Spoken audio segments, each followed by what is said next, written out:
On with the show. Yo, what's up everybody? It's your boy Moods. And yes, welcome back to another episode of Best of the Blind Buys. This is episode or volume number 8. I know it's been a little bit, but I haven't forgotten about the series. But yeah, if this is your first time watching this series, basically what it is that I like to blind buy things a lot. And I just really like the excitement of just not knowing anything going into a film and, you know, just kind of judging it for myself.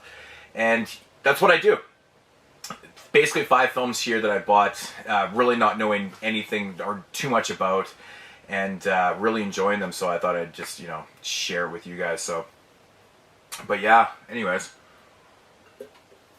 let's get this party started here. First up, from Mondo Macabro, is a film that was released in 2012 in the UK. More specifically, this one's actually from Ireland, I believe. And it goes by the name of The Devil's Business. This is actually Mondo Macabro's second Blu-ray release. First off, I will say the Blu-ray looks fucking fantastic. It looks really, really great. Really great stuff. Basically, the premise of this film is about 2 hitmen. One, you know, a very experienced hitman, and he's got a rookie with him, hired on by this mob boss to take out another guy. So they break into this dude's house, and they're waiting for him. And of course, they got a bunch of time to kill, and you know, that's basically all I'll say about it. You know, so they're just sitting there waiting. Of course, they have to kill off time, and you hear some awesome stories, and then, you know, the whole story kind of develops from there. Really, really executed awesomely. This film, it's a slow burn, but it has really awesome dialogue. The acting's great in it. It's got really good atmosphere, man. It's shot well. The lighting's awesome in this. I think the music and tone is so dark and kind of dreary, and just kind of, it's very kind of almost ominous at times, but oh man, it's so good. It's really good. Like, it only runs about 70 minutes, which is perfect for this type of film because there's not a lot of characters really at all in this one. You know, I think there's only 4 people that even make appearances in this film. So, you know, with that said, it's really outstanding and well done. I couldn't highly recommend this enough. Like, if you're not a fan of slow burns, I don't know if you'd be a fan of this one, but if you do like slow burns, definitely give this one a shot. Like I said, the Blu-ray looks awesome. It sounds great. I've watched this film like at least 3 times now, and it still makes me jump, for fuck's sakes. It's one of the only films that has actually got me multiple times. I don't know what it is about this one, because you get so engulfed and encased in the story, and then you're just, I don't know. It's really well done. One of the better films I've seen in the last few years. The Devil's Business. Check this out. Awesome stuff. Next up here is one I've talked about a few times. It's from Breaking Glass Pictures, and this one was actually on my top 30 best horror films of last year, or favorite horror films last year. And that one is called, or this one's called Daddy's Little Girl. Now this one basically is your, you know, it's basically a revenge film is what it is.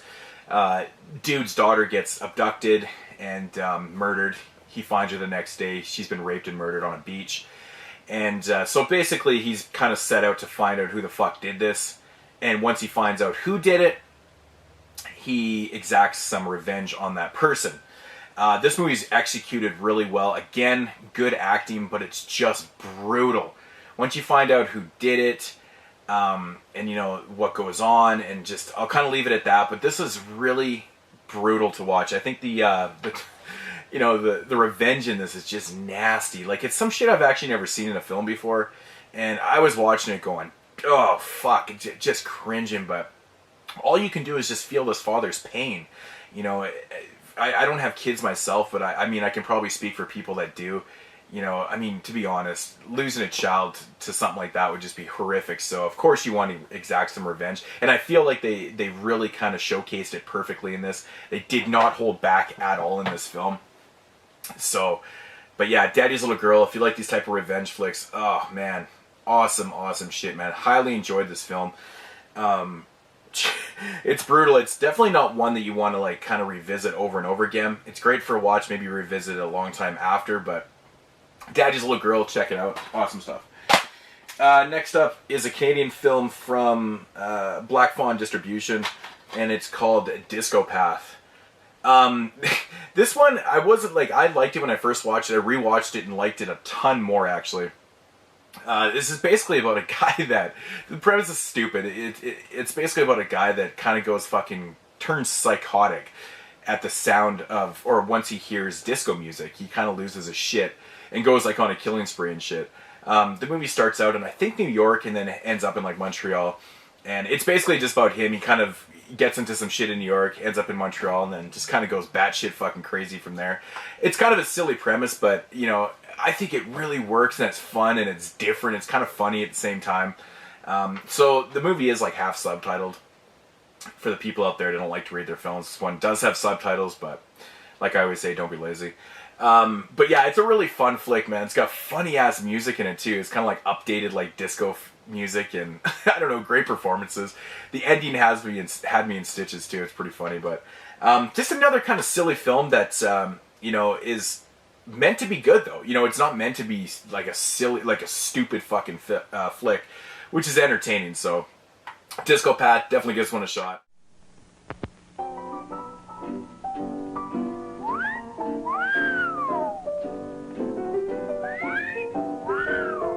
Hot dog. Hot dog? Yes, sir. Yes, sir. The hot dogs at our concession stand do rate an appreciative whistle. Next up is pretty much the newest one from Necrostorm. They just announced another film recently, and which I can't even remember the title of it right now. It'll come to me. But that is Judy. Oh, man. Now, if you're a fan of Necrostorm stuff, like they did Hotel Inferno, Adam Chaplin, Tater City, and stuff like that. Now, those flicks are absolutely nothing like this one. If you're familiar with those ones are like completely over the top, gore fest, kind of almost cartoony, kind of animated a little bit, but really fucking entertaining, highly bloody and gory films. This one is completely different on all levels. It's actually like a slow burn, serious toned kind of film. Like, it doesn't have any of those type of elements. It does actually have some pretty decent gore, but it's completely different in tone. It's basically about a girl that's being harassed by like a mime. You know, it has this kind of confrontation with this mime, and that mime just decides to fucking go after this girl and just harass the living shit out of her. So it's kind of like a home invasion flick in a way. But again, executed really well. I thought the performances, I thought the music, I thought again, like this one didn't run very long, which was, I find for these type of films is probably a better thing because there's no real filler in the film. But yeah, again, really awesome slow burn. Like, I really like my slow burn films as of late for some reason. I think it's because I've watched two really fucking fantastic ones. This one right here, I've actually watched a couple times now. Really enjoyed. Great music, awesome end. And yeah, it's executed well. And you know, I've never, I mean, I'm sure I've seen a mime in a film before that was, you know, in this type of placement as, you know, like a bad character, but I don't know, I think it really worked in this. Awesome. Check out Judy, fantastic stuff. And last up for this episode is going to be a brand new film. Actually, just got released on who released this year? Parade Deck Films. I believe this film actually came out in 2012 originally. I think it had to release, but just recently got re-released on DVD, and that is Motivational Growth, of course, with Jeffrey Combs. He just does a voice in this film, actually. It's a pretty interesting flick about a guy. His name is Ian Volver. He's kind of given up on life. He decides that he's just going to not go out of his, or leave his home at all. He's been kind of locked up in his house for like a year and a half, kind of all bummed out and just had enough of life, kind of given up. He's a filthy fucking dude, man. You can tell as the garbage and just the filth and shit piles up in his apartment.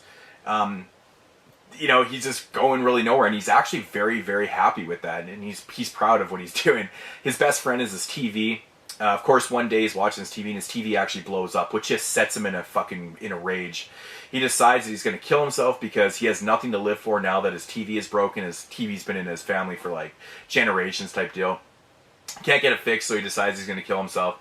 He tries to kill himself, botches that, wakes up in his bathroom, and he's talking to a big pile of mold, voiced by Jeffrey Combs. And now the big pile of mold, voiced by Jeffrey Combs, actually tries to motivate Ian to, you know, get on his feet and, you know, get the fuck out of the house, look into girls and clean up his act and shit like that.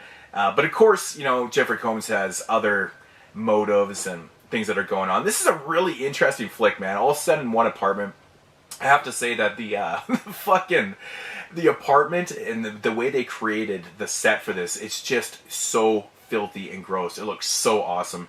Really good stuff. I love the look of the mold. It kind of reminded me of like the monster from TerrorVision for some weird reason. I don't know, when I first saw it, I was like, I just reminded me of TerrorVision. I don't know. Really great performances in this, so I think the lead does an awesome job. Jeffrey Combs does a great job as the voice of the mold. But it's just a really interesting character study about this guy and kind of things, how they develop. And it's got a fantastic ending. The music in the film, really interesting. It's kind of got like an 8-bit soundtrack, like original Nintendo soundtrack too, which is kind of interesting. It really does work. The movie's not overly comedic. It does have comedy elements too, but it's not meant to be like a comedy. But the soundtrack kind of mix matches the tone of, the kind of seriousness of his, agoraphobia or whatever the fuck that word is, the disease where you can't leave your house. He doesn't quite have that. But it's a really good flick, and I highly recommend checking out Motivational Growth. It just kind of caught me off guard, to be honest. Just a really interesting flick. Motivational Growth, definitely check that out. And I'll do like a quick little recap here. So that's Motivational Growth. Judy from Necrostorm. It's not that cheap, but definitely check it out. It's really fantastic. Disco Path. Daddy's Little Girl, great revenge flick, just nasty shit.